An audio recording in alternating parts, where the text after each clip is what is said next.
Welcome to the Powered by Age-Friendly City Zoomcast reality-style podcast.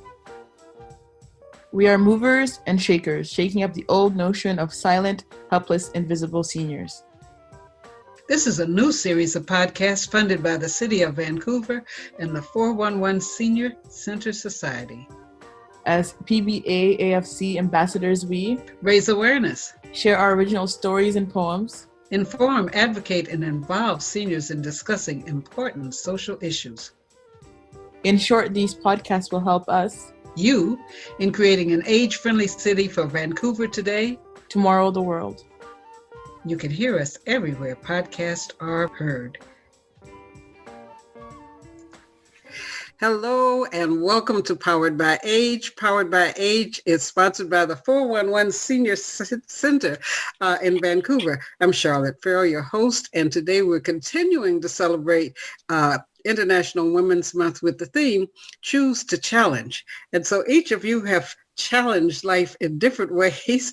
And one of the goals of the Powered by Age program was to challenge the profile that people had of seniors, sort of from that icon that people always use as handicapped, tired, in a hospital or a rest home. We are energetic, vibrant, outspoken. So you will see that as we share what we have today. Today we are going to have three people that are sharing stories. Joel is with us. He has some news to tell us about with a CD. So we'll just start out with having you introduce yourself, and we'll start with our first new guest. Me? Yes. Oh, okay. Okay, my name is Aideen Dufour. I am actually Irish. Uh-huh. Well, this will be good. Out in Ireland, where I grew up, and so I'm interested in your St. Patrick's Day thing. I left Ireland when I was about 28 and worked in various countries in Africa, included 2 countries in Africa. I came to Canada about 42 years ago. I met my husband in Montreal and lived in Quebec for 42 years. And 3 years ago, we moved to Vancouver because our son is here and he was pressing us hard to come to Vancouver. So we're in the same building as he is with his partner, and we love it. I don't know what else you would like to know. I love to dance. I used to dance a lot. I did a lot of ballet, and then my husband and I danced a lot. Obviously not these days, but that is something I love. I have written a little bit of poetry, and I love to read. So that's me. So welcome. We'll be looking to having you participate in all those ways as we go along. You're scaring me, but anyway. Leslie?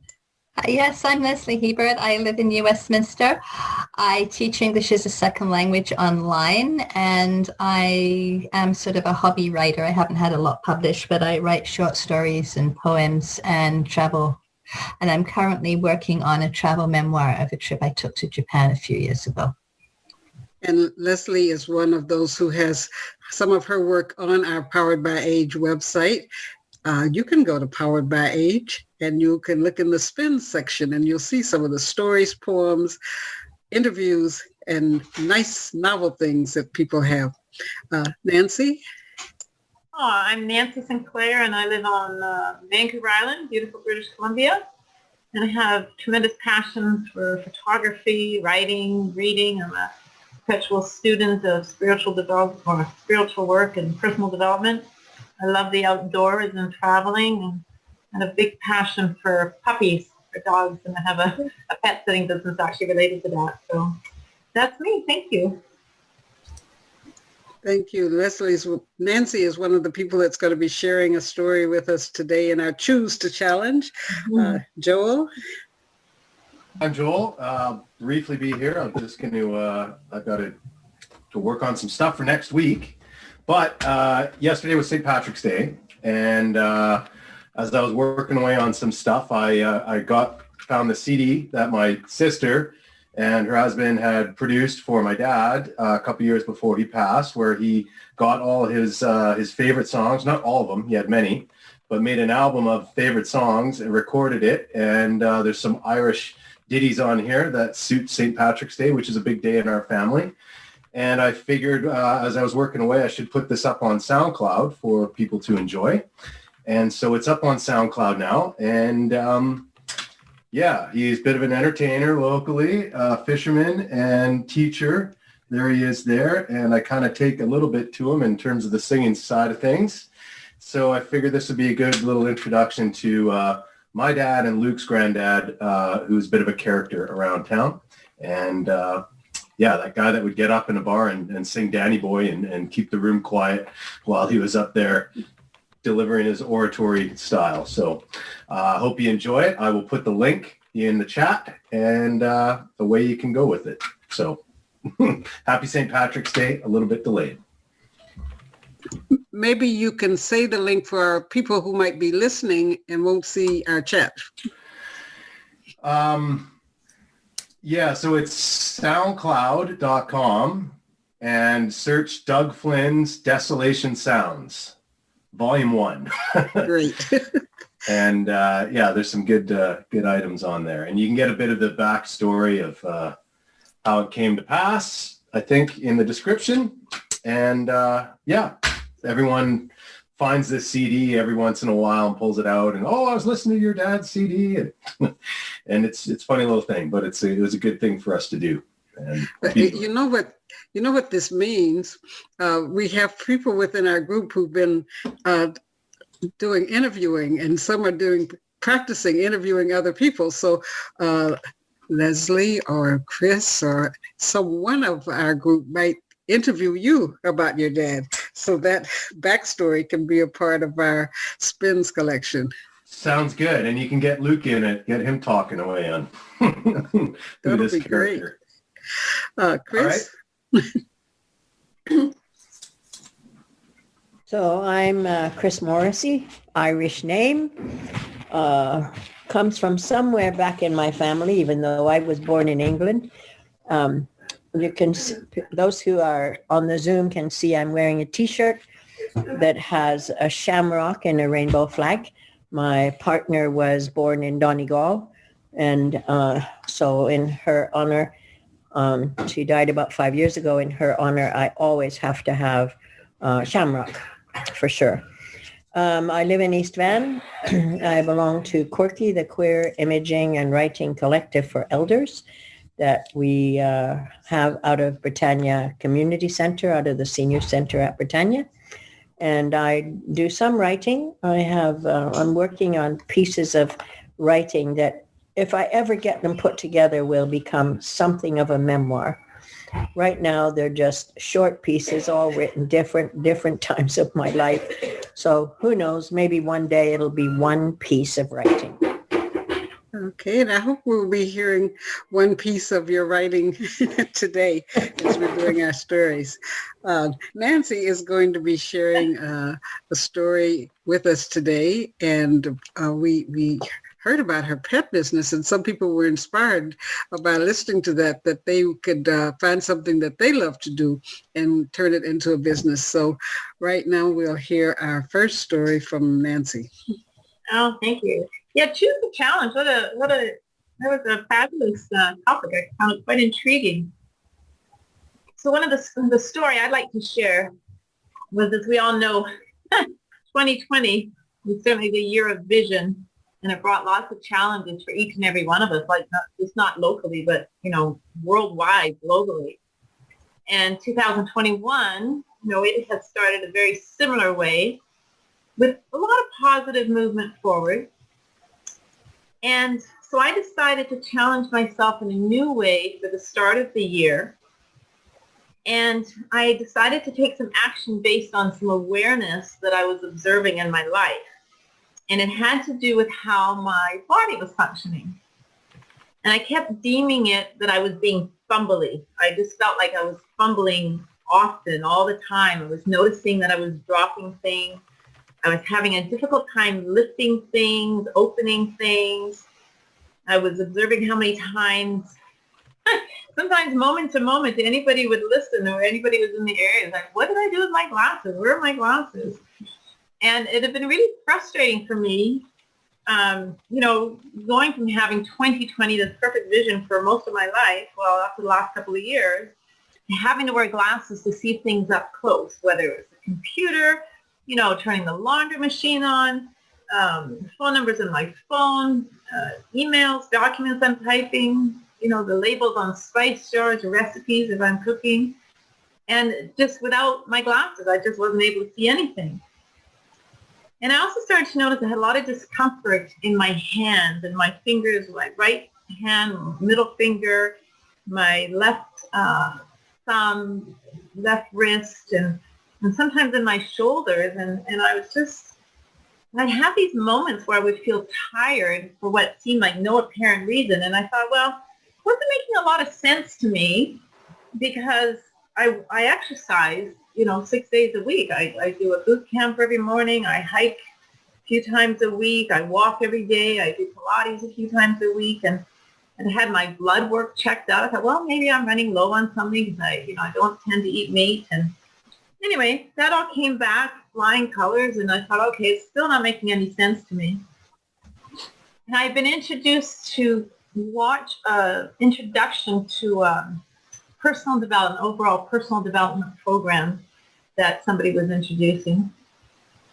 And I wasn't really interested in doing the entire program, but I did listen into the invitation. And what caught my attention out of it was the nutrition part of it. And so the facilitator had posted a website, which I checked out. And I'd heard a little bit about, sugar in terms of like brain fog sort of thing. And I thought, okay, well, I'm a pretty healthy eater. And I didn't necessarily have the best eating habits. However, the food that I eat is healthy. And so I thought, okay, well, maybe it's something to do with the brain fog. So I took this 30-day challenge that they had. And the idea was to eliminate dairy, grains, and sugars.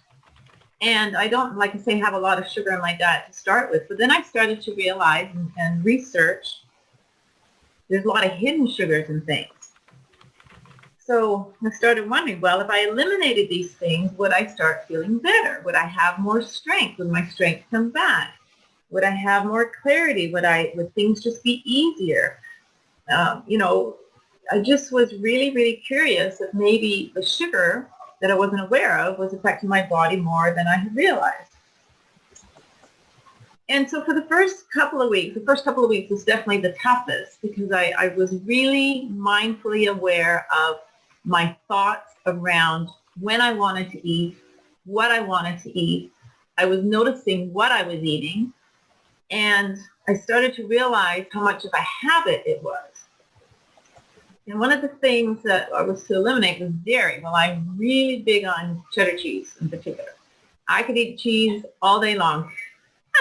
But the problem was I was eating cheese all day long with peanut butter and jam and bagels and not having any sense of portion control in this. And so some of the habits I had were to, maybe I decided to make a bagel for breakfast.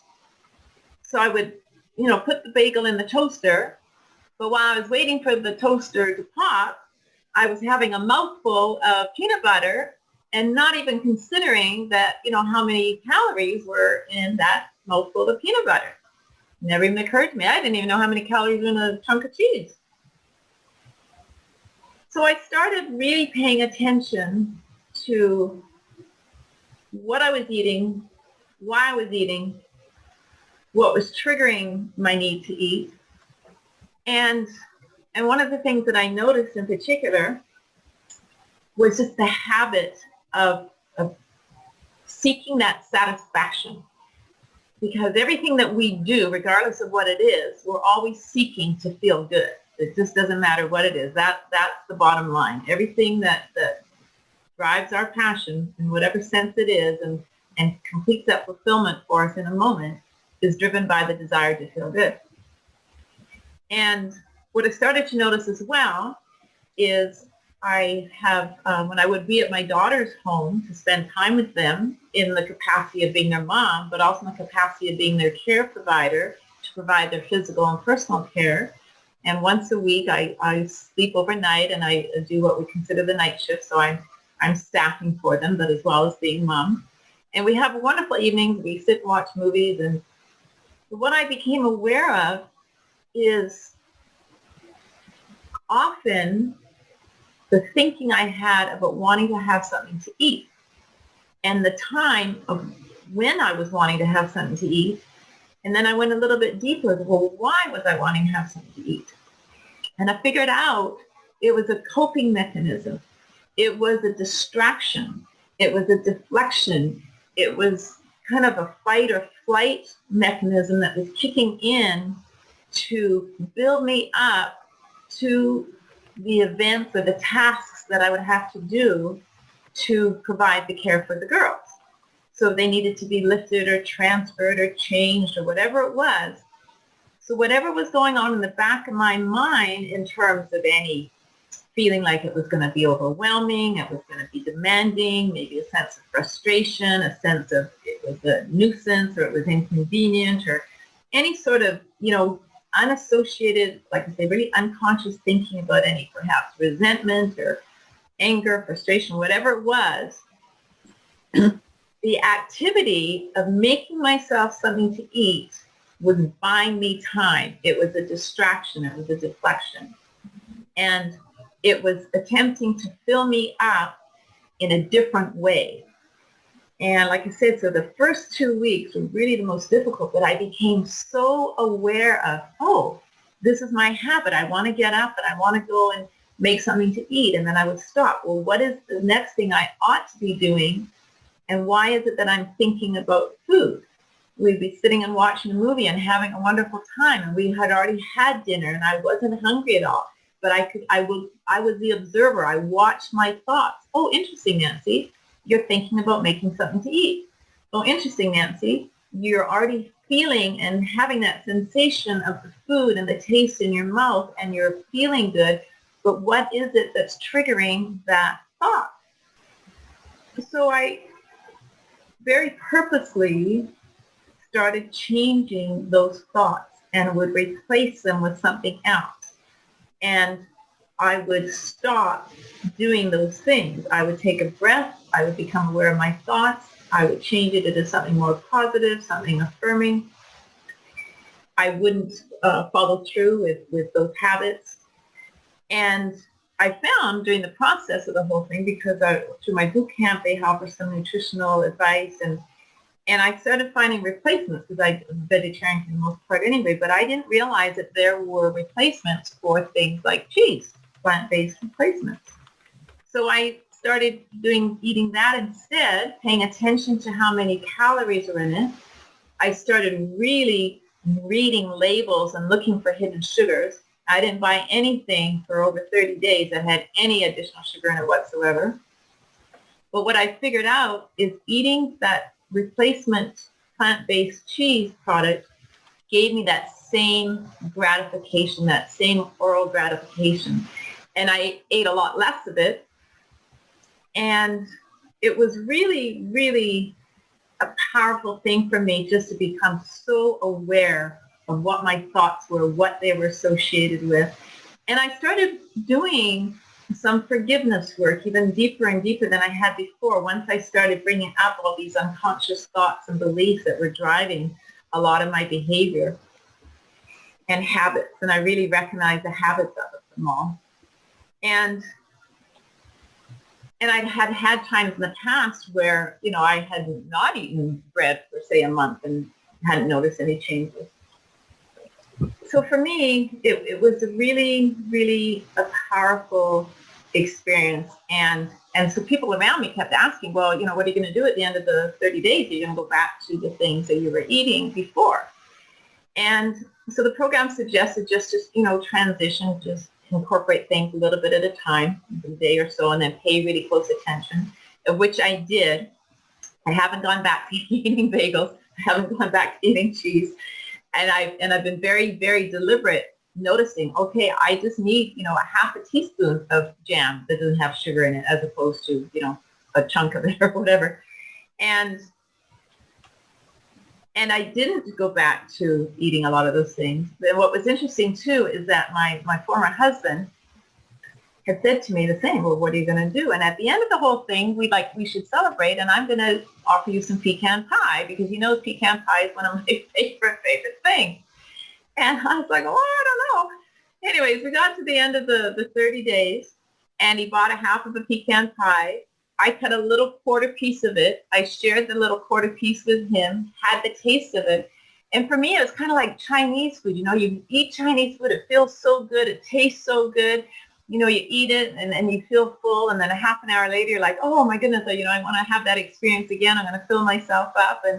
And with even the half of the pecan pie, it's kind of like, I just ate it. I don't need any more. But then the brain starts thinking, well, if you just ate the whole thing now, it'd be over with and you wouldn't go back to it. I was like, okay, Nancy, I've done this for 30 days. I can hang in there a little bit longer. So I put the rest of the pie in the freezer. It's still in the freezer. I went into another 10 days. So I did the 40 days. And now my challenge to myself, to stay in that space of being just really mindfully aware of why I was eating, what I was eating, when I was eating, how I was eating, is now developed into my practice. And instead of, which I was typically doing before, I've never had a lot of rituals, or I've never really considered nutrition for myself as making it precious or making it cherished or really honoring it. It's more been a task, or more of a have to or a hassle, more than a privilege and an honor. And so my lazy habits were to just, make this bagel, stand at the counter, eat it over a cutting board, and have my cup of tea. And now I'm, taking the time to prepare the foods, the vegetables. Even though I was eating vegetables before too, I wasn't spending time being really mindful, appreciative, honoring myself, and taking that time to really sit and enjoy the experience and being really present in the moment to the experience. So now, instead of just being lazy and throwing the toaster, the bagel in the toaster, and standing at the counter and having my cup of tea and putting the cutting board away, now I've changed that. I'm cooking with present-minded focus on the vegetables, with the spices, putting it on a plate, sitting down, saying my gratitudes, taking a breath, eating slowly, enjoying it, which is the effort I would make if I'm cooking for my children and my family or my friends. But when I'm home alone cooking for myself, it's not something that I had as a habit. So that has been my challenge to myself coming into this new year. And I'm really grateful that I've done that. And I'm really grateful to recognize, like I say, that the challenge is to continue to build the practice, and it's becoming a part of me. And that's my story. Oh, that's a wonderful story, a wonderful challenge to change and create a new practice. Does anyone have any comments or questions? I recognize a lot of the things that you were talking about, Nancy, and especially in terms of that sugar stuff, because it's so addictive, sugar. And so I have been doing the same thing, primarily because of concern around my blood sugar. And so looking at all of the ingredients and trying to find those hidden ingredients, it's not all that easy. And there are so many of them. So good for you. Looking for those and taking the time to look for those and focusing on doing something like that is really, I think, good and helpful, and it's good for us, good for our health. But it's also, like you said, it's also a good practice to be more aware of what we eat, because I tend to be the same thing, right? Except my doctor introduced me to interim fasting, or intermittent fasting. But the whole thing around sugar is so critical. And I remember seeing a TV show a while ago now, by a guy that does documentaries, and it's on the Knowledge Network. And he was doing a little bit of a history of the competition that happened back some years ago between sugar and fat. And the fat producers won out. And that's why we see so many products that say low fat, half fat, no fat, because the fat producers won the competition and the sugar didn't. Whoever was advocating for the sugar, they lost. And so we are now bombarded by lots of stuff about how fat, but nothing about nothing about the issues around sugar. And I think, and you know what, Chris? A lot of that low-fat stuff is just so loaded with sugar, it's disgusting. Yeah. Or carbohydrates, and people don't associate that the carbohydrates become sugar in your blood. And they'll say, "Oh, it's very confusing." There's so much information in it, and Chris, I so appreciate what you said, because it's just like it's so much work. You know what I mean? Like, and even I always kind of laugh about once you become aware of things, how much work it is to be in a state of awareness. You know, it's just like you and yeah, like the effort it takes and to understand it. And then we all have habits of things, you know, even if say you grew up doing certain things. You know, I grew up, we ate peanut butter and jam on toast. It's like a favorite thing. You see, for me, I find that absolutely gross because I grew up in the UK. Our peanut butter did not have sugar in, and we used to have just peanut butter by itself, perhaps with a little sprinkle of salt. Well, what I like now is buying that one that says just the peanuts, and it has no sugar, and the nuts are so sweet. There's a natural sweetness in the nuts. And it's so good. Yeah. So Nansey, did you have problems trying to find food that was sugar-free? No, I didn't necessarily have problems with it, but it did take, like I say, a lot of work to just read the label constantly. And then I was becoming really curious about, again, like, you know, what are some of the foods I've just eaten just out of habit for so long? And I tend to, because I love fresh vegetables, always have. But I go in these spits and spurts, you know. I can go to the grocery store and you know, load up on all these fresh vegetables and then have them in the fridge. And then I'll get home and, well, for the next week, I have no interest in eating. So it just... so I get bored or restless, and then I feel bad because I'm wasting it. And other times so even building that habit of, okay, you need, and that's where just eating a bagel, say on the run, so to speak, just fills an activity. It fills, you know, I need to do something. I need to be eating something. But it's a whole lot different to sit down and say, okay, I'm going to eat, you know, sweet potatoes for breakfast or whatever. But then cooking them, because even that's a big production too. Like it's just so much faster it is to throw something in the toaster than it is to, you know, peel and cut and cook. And so no, it's just a lot of work. And then to be in the grocery store during COVID, flipping labels and stuff around, because I don't want to be in the store very much, you know. So I was very intentional how much time I'm going to spend, what I'm looking for, and just broke it down into, you know, short little visits to the store to do all of that. Yeah, just the reason I made that comment is we, not the last couple of years, obviously, but we used to go down to Arizona for the winter, and I would have a hard time finding stuff that didn't have ingredients in I didn't want. So, you know, the high fructose corn syrup in the bread, you know, I'm there reading bread labels, and peanut butter without too much sugar in, and it just all tasted so sickly sweet. And then you go to a buffet and they have sweet potatoes with marshmallows on. I mean, who wants marshmallows on sweet potatoes, right? And just, this people do. They don't realize how sweet their food is until they don't have that sugar, I don't think.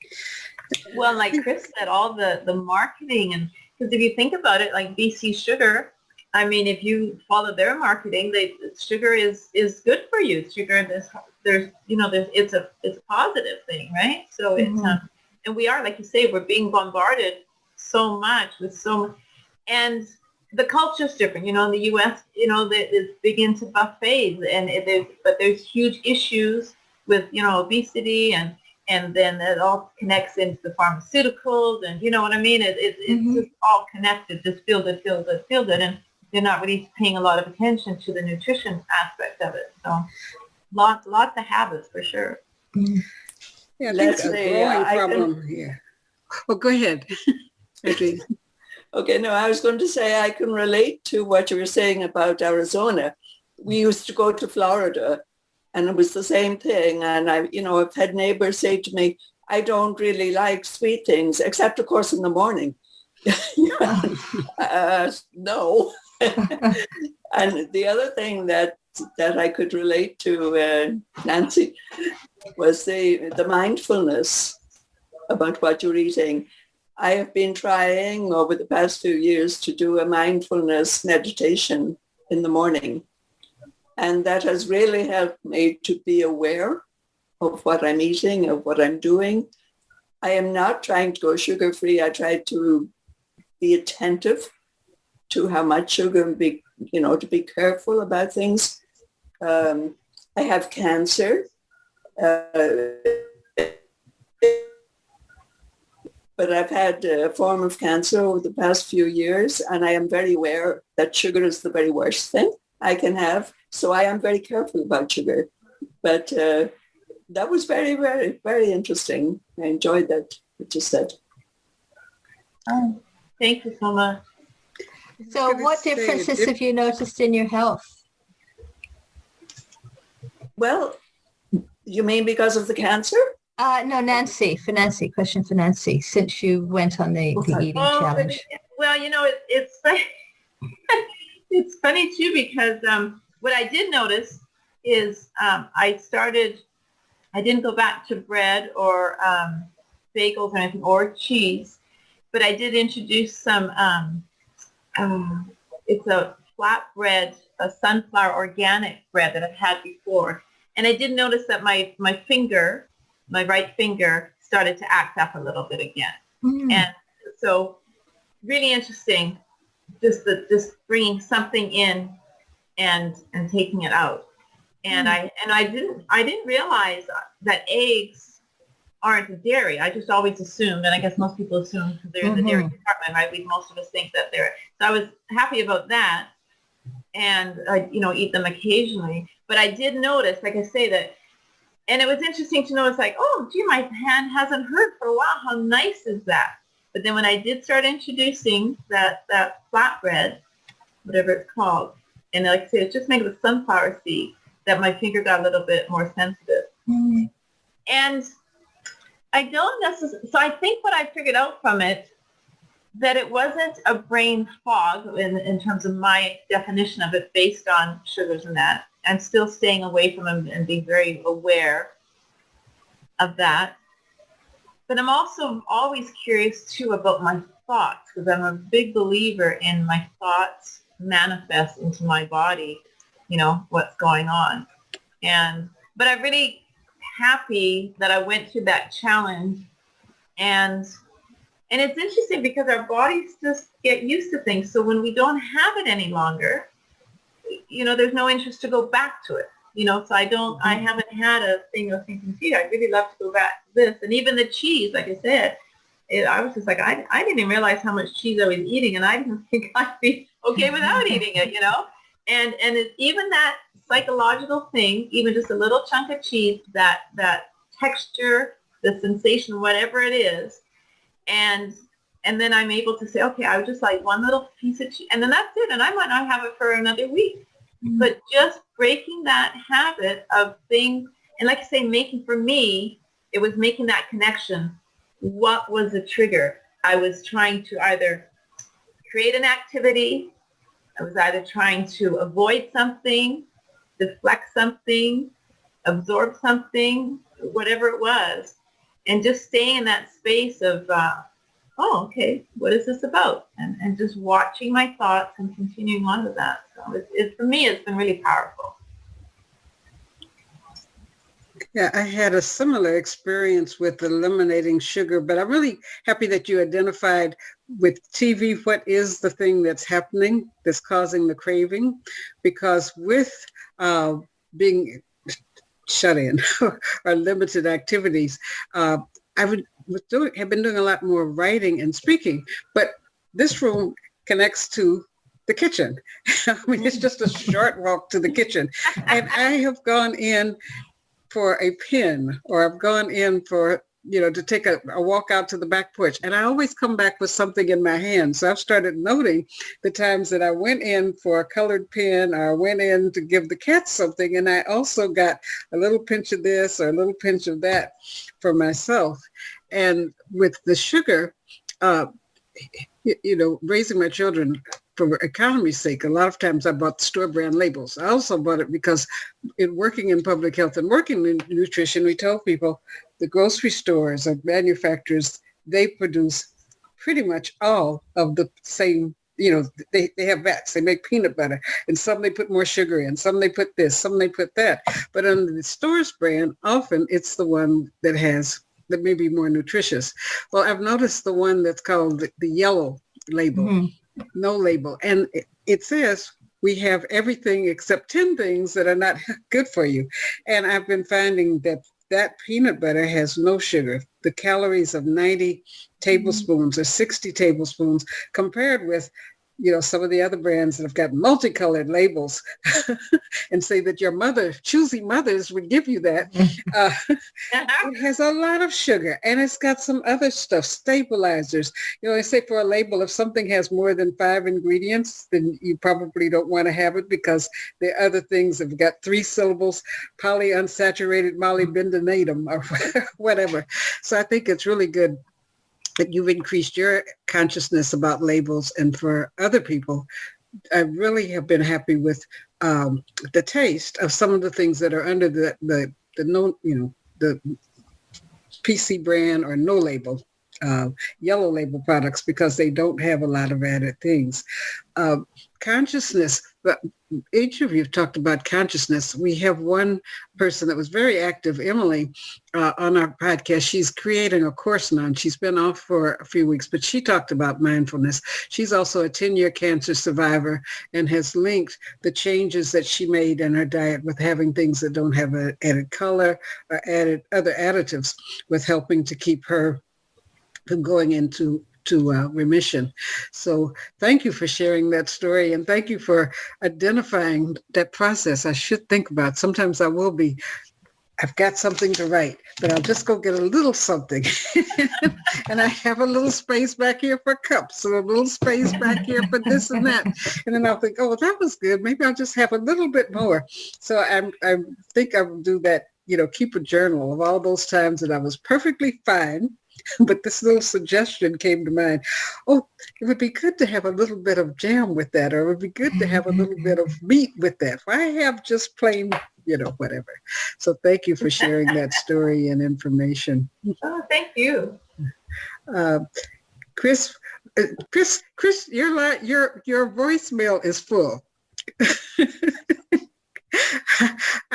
You unmute.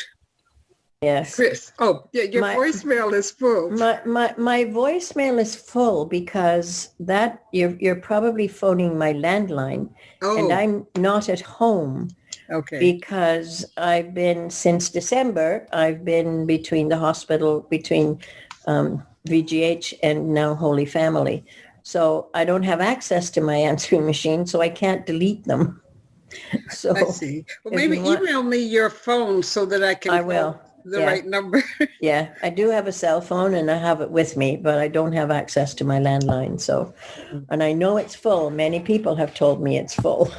Because I was calling to see if you wanted to share your story this week or next week with our anniversary.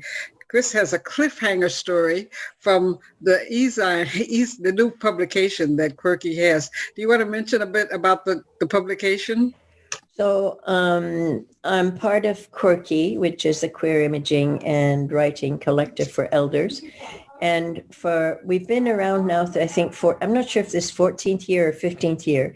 And for the last number of years, we've put together we've collected writings from different ones of us. And we've done a self-published book with all of those. And the last one that we did was put together is called Together We Stand. I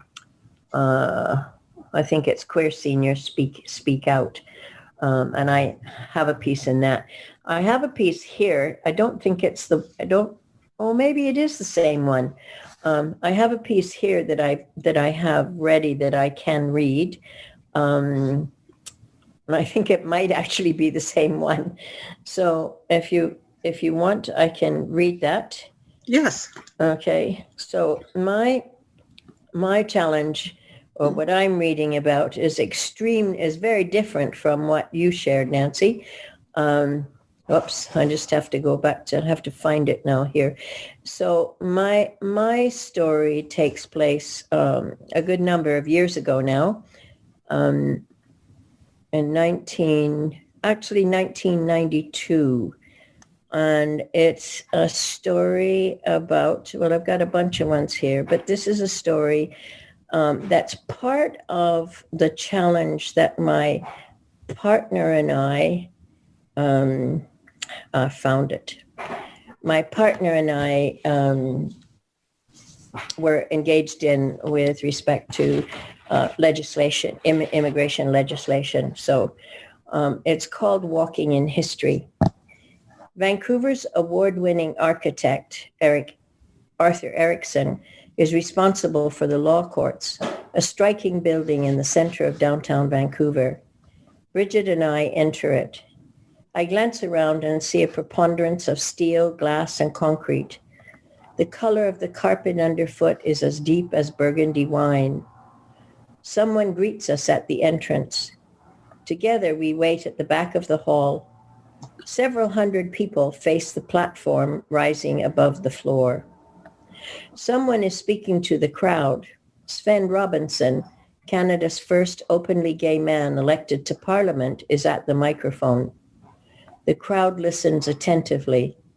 I can feel the crackling of electricity running round the room. Bridget and I move closer together, waiting. Chris Morrissey and Bridget Call have just arrived from the border. After a long struggle with Canada immigration, they have won the right to stay together in Canada. Today, we are welcoming two community heroes.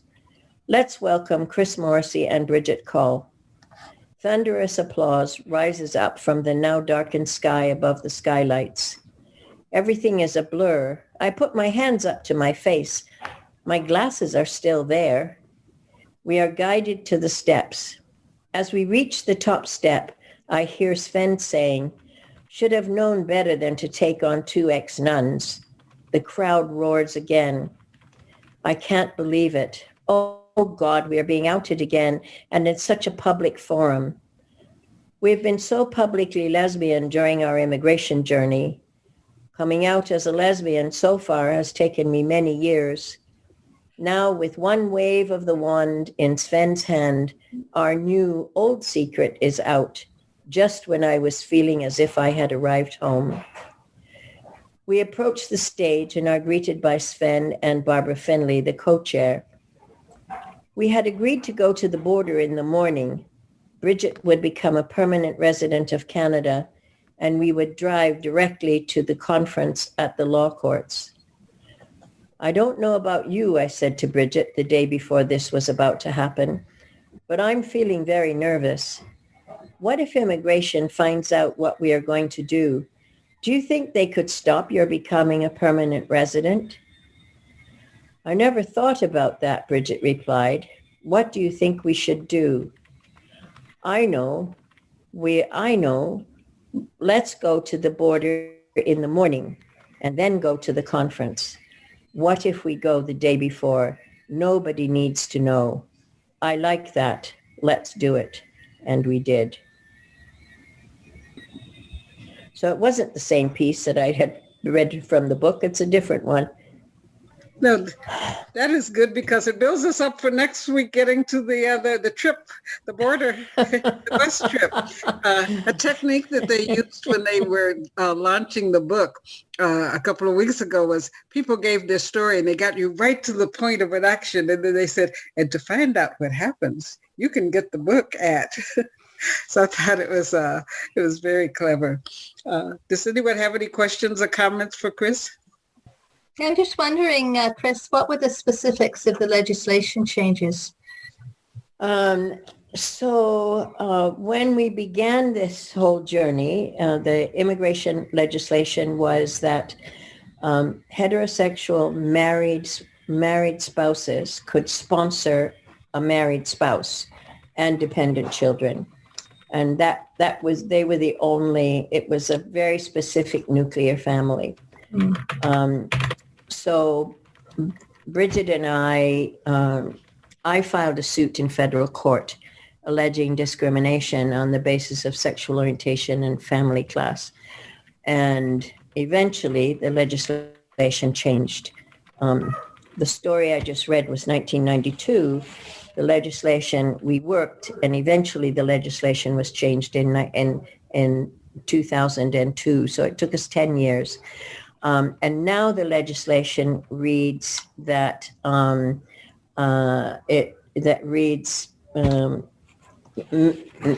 married couples, common law couples, and conjugal partners are now Canadians who are in that type of relationship can now sponsor their partner or their spouse. Yeah. So that was the change that we worked for. It's interesting because initially it was only legally married heterosexual couples that could sponsor a spouse.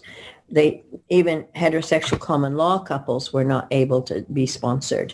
So in the work that we did, it also expanded the rights of heterosexual people. Because I remember once helping a woman who was doing an immigration application, and she said, I didn't want to get married, but the only way that I could sponsor him was if we were married. And so we got married. And then sometime later, I found out that really did not work for their relationship.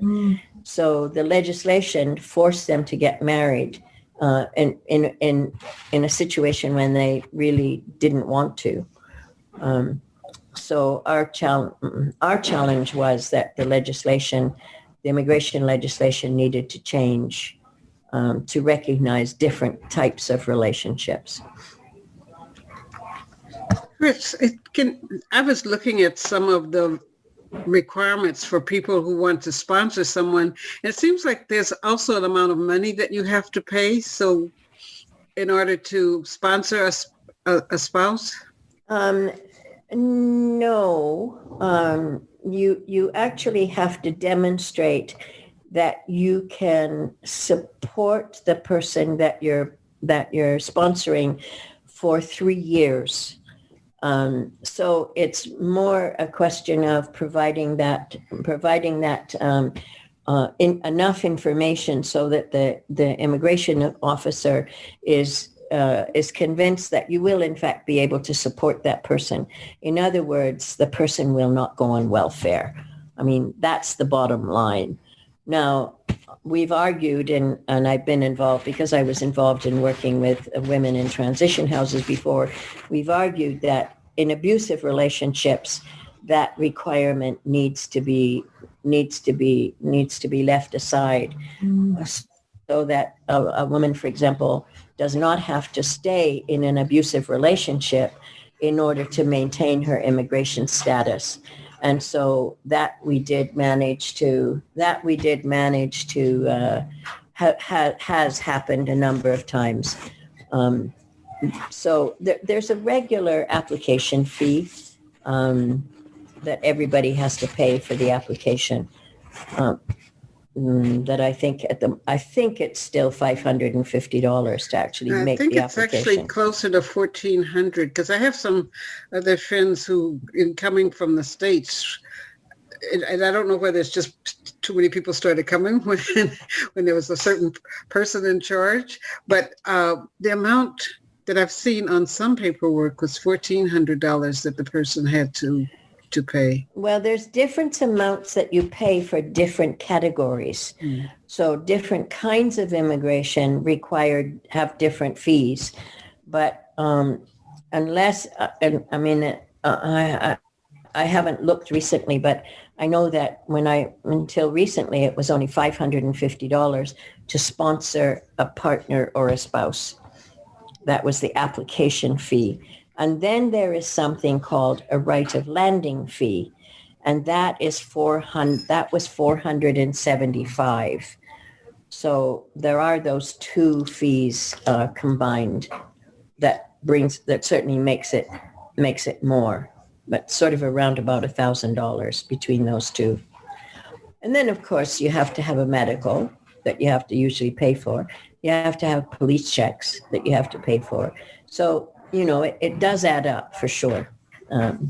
It's not a cheap venture for sure. Right.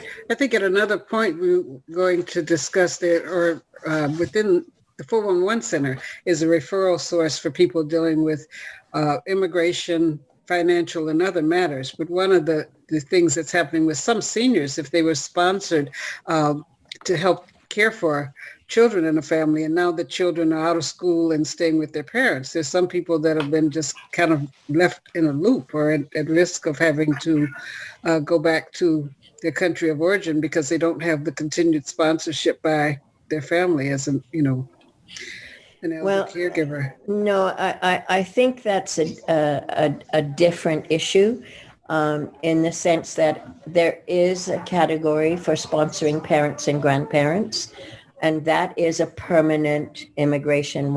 If a person is accepted as a parent or grandparent, their status is permanent. However, because that process takes such a long time, the government introduced something called something that's a longer term visitor's permit, and so someone can apply for that, and they get a visitor's permit for 6 months. If a person has been sponsored, they're sponsored, and if at some point the parents no longer want them to care for the kids, they're still permanent residents of Canada. The responsibility to support them, depending on for parents and grandparents, I think the length of time for sponsorship is 10 years. So the problem is more financial. If they're no longer caring for the grandchildren, and if the adult children are no longer supporting them, then they're in a very difficult situation financially, the older adults, because that can easily happen, right? Yes, it's happening to a few people. Yes. So that is, thank you for sharing that story. You have, within the e-zine, there are a lot of other interesting stories. And next week, we are celebrating our 50th episode. And we began having these Zoom episodes when the centers were shut down almost around the same time last year. We started recruiting people. We had 44 people that were recruited that wanted to do podcasting, recruited people from 4 different senior centers and 4 or 5 writers organizations, such as Poetic Justice, where I met Leslie through. And so the center shut down, and we began experimenting. Adele LaRope and I had tested. We heard about Zoom, and we tested it, and people came on, and somebody from one of the newswire services interviewed people, and there were 4 or 5 people that said the podcast really helped deal with loneliness. It helped people to still meet new friends, meet new people, and so we were allowed to go back on with the podcast program, making it Zoom. So Leslie calls them Zoomcast in our descriptions, because it is different from a lot of the podcasts from seniors. We're the only one that actually has seniors who bring forth a story. It's not somebody has a presentation to tell you about preserving your plants or how to do crafts or how to do your nails. We actually have a range of topics that we've covered. We've talked about domestic abuse. We've talked about rent control. We've had people on dealing with and talking about what rights do people have in the senior facilities? Why are so many people dying? And why is it that people in the privately owned seem to be under a less standard of care than people that are under the ones managed by the state? We've had government representatives on. Last week we had the Speaker of the House for BC in the tribute that we gave to Sean Gill. And so we've had a variety of things that we're going to be celebrating. And we're also seeding ideas from people around the next level. The levels that we have had have kind of gone with funding zones. So this project initially was started as a writing class at 411 Center. Then that writing class did 4 episodes of podcast, and those were presented for a grant that the city of Vancouver had and did in match funds by the 411 Center. Well, that funding has run out, so we've been, since the end of the year, beginning of this year, sponsored by the 411 Center. And part of the belief in senior-led, anyone who's in the podcast has had a right to say, I have a story idea. We also generated a list of topics that people wanted us to cover. So 100% of those topics we've covered. So now we're going into subtopics or variations of topics, such as this one on immigration. So next week, we're going to have a celebration of our 50 episodes, stories, maybe not only Chris's story, but maybe a couple of other people who are part of the launch of Quirky Easing will be doing stories. I'm going to do a few poetic stories because it's also the lead-in, a bridge to Poetry Month. And we're going to go with a connection to YouTube in what I'm calling, instead of 2.0. Everybody says first there was Windows 1.0 and then there was 2.0. We're going from 2.0 to 5.0. So sometimes we will be using video. There's ways that Zoom is rolling out new things where you can integrate other things to engage people. So Zoom is a format, since people can join through their telephones, people can join through Facebook, and people can join, maybe not be present where they see each other like we do, but they can put comments in. So we'll be doing more things, even going to a location. We have some members with the 411 Center, and maybe at organizations that each of you belong to, where there's an artist who has their work all around the walls at the 411 Center. So it's possible to do an art show. So at one point we'll have someone not only there, but maybe at our art gallery. Leslie mentioned how some of the art galleries have got either limited number of people that can come in. We're going to experiment with having somebody have their laptop at a particular place and showing things that we can talk about. So any ideas or things that you have, put them on the books. You can email it to me. You can discuss them next week. So I look forward to seeing everyone next week. We're going to have music from Joel, stories from people, possibly even a comedian doing a joke, lots of things to celebrate our 50th episode as we move toward turning the table into our brand new frontier with Powered by Age. So goodbye, Chris. Goodbye, everyone.